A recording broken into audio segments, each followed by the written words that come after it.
Iran का हाथ, हूथियों का साथ। इजराइल के लिए ये जोड़ी सिरदर्द की सौगात है। लाल सागर में अब इजराइल का जहाज नहीं होगा, हूथियों का मिजाज चलेगा। इजराइल के लिए समंदर का रास्ता अब शॉर्टकट नहीं रह जाएगा, हूथियों का डेथ वारंट हो जाएगा। इजराइल ने सोचा था कि सिर्फ ईरान से निपटना है, लेकिन यमन ने बीच में आकर सिलेबस ही बदल दिया और अब इजराइल सोच में बैठा है। हूथियों का ड्रोन सस्ता है और इजराइल का डिफेंस महंगा, और अब हिसाब किताब बराबर होगा। ये गलती इजराइल ने जो की है उसका भुगतान अब उसे भुगतना होगा। इजराइल का आयरन डोम भी सोच में है।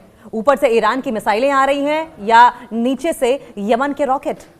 अल हूती ने ललकारा है, इस्लाम का नाम पुकारा है, और अब इजराइल के लिए बचना नामुमकिन सा सारा है। यह जंग जमीन की नहीं, जमीर की है। हूथियों ने इजराइल को आईना दिखाया है। दोस्ती हो तो हूथियों जैसी, ईरान को खरोच आई तो यमन को दर्द होने लगा। और ऐसा नहीं है कि हूथियों के खिलाफ इजराइल ने कभी कुछ नहीं किया था। हूथियों का रिटर्न गिफ्ट इजराइल के लिए अब लाल समुंदर पार करना मुश्किल होने वाला है।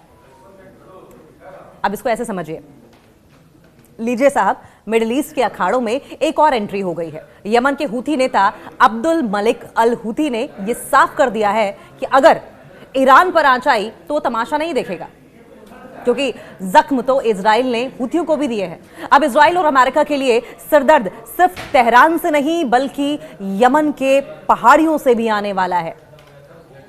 और आइए ये समझते हैं कि हूथियों का ये प्यार इजराइल को कैसे झुकने पर मजबूर कर सकता है।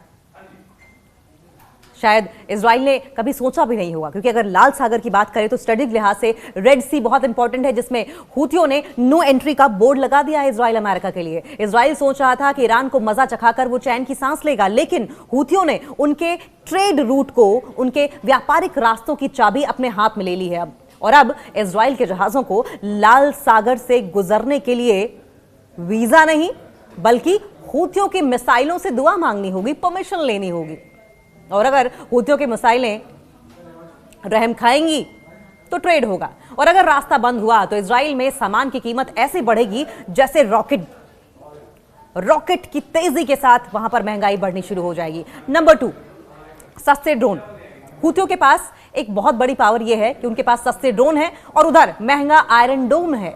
एक तरफ सस्ते ड्रोन, दूसरी तरफ महंगा आयरन डोम। इजराइल का आयरन डोम बहुत ही हाईटेक है, लेकिन हूथियों के पास वो जुगाड़ है, वो जुगाड़ू ड्रोन है और मिसाइलें हैं जो बहुत सस्ती पड़ती हैं।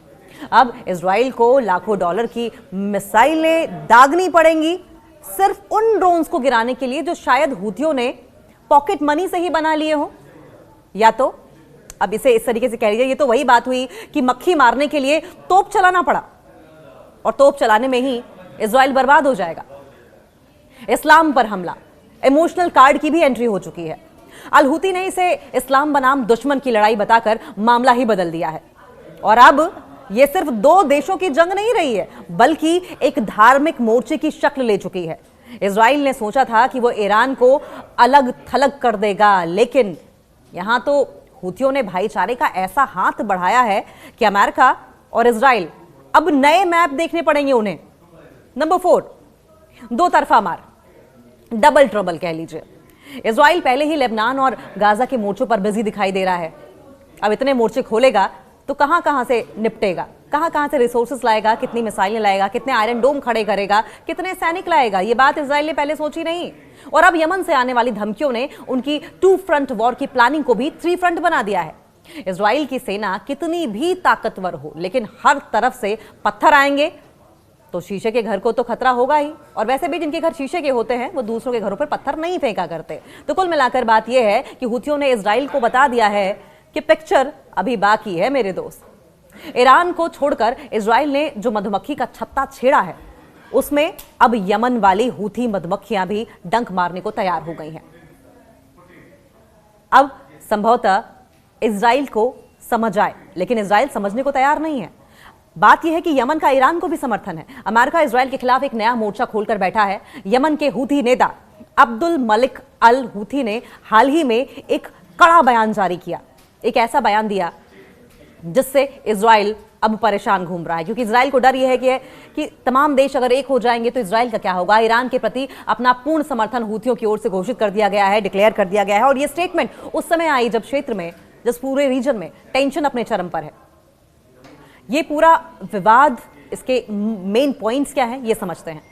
इस्लाम और मुसलमानों पर युद्ध की बात कह दी है, इस्लाम और मुसलमानों पर जंग की बात कह दी है। अल हूती ने इजराइल और अमेरिका द्वारा ईरान पर किए गए हमलों को लेकर केवल एक राजनीतिक टकराव नहीं कहा, बल्कि इस्लाम और सभी मुसलमानों के खिलाफ युद्ध करार दिया है। इस्लाम और सभी मुसलमानों के खिलाफ जंग करार कर दी है। और उनके मुताबिक ये आक्रमण, ये अटैक केवल ईरान तक सीमित नहीं है, बल्कि इसका मोटिव, इसका उद्देश्य पूरे मिडिल ईस्ट को डिस्टेबलाइज करना है।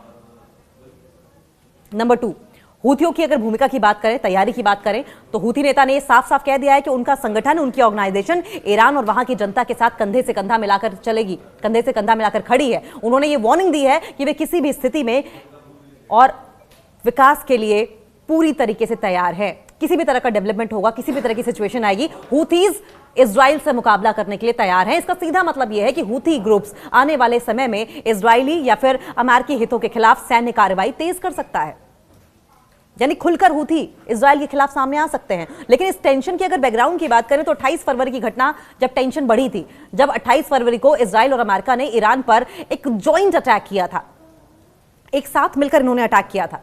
ईरानी अधिकारियों के दावे के मुताबिक इस हमले में लगभग 1300 लोग मारे गए थे, 10,000 से ज्यादा लोग घायल हुए थे।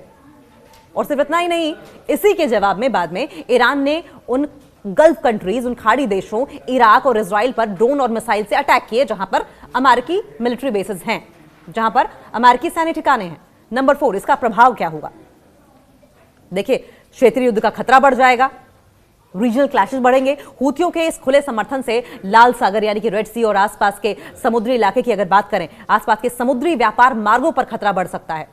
ध्रुवीकरण होगा। ये लड़ाई अब केवल 2 देशों के बीच की लड़ाई नहीं रह गई है, ये 2 देशों के बीच की लड़ाई से बढ़कर प्रतिरोध के धुरों यानी कि एक्सेस ऑफ रेजिस्टेंस और पश्चिमी गठबंधन यानी कि वेस्ट कंट्रीज का जो अलायंस हो रहा है, उसके बीच का बड़ा युद्ध बनती जा रही है। अब्दुल मलिक अल हूती का ये कड़ा रुख ये दिखाता है कि यमन का हूथी आंदोलन अब ईरान के समर्थन में किसी भी हद तक जाने को तैयार है, जिससे आने वाले दिनों में इजराइल और इजराइल के साथ साथ अमेरिका के लिए चैलेंजेस, कठिन चुनौतियां और बढ़ सकती हैं।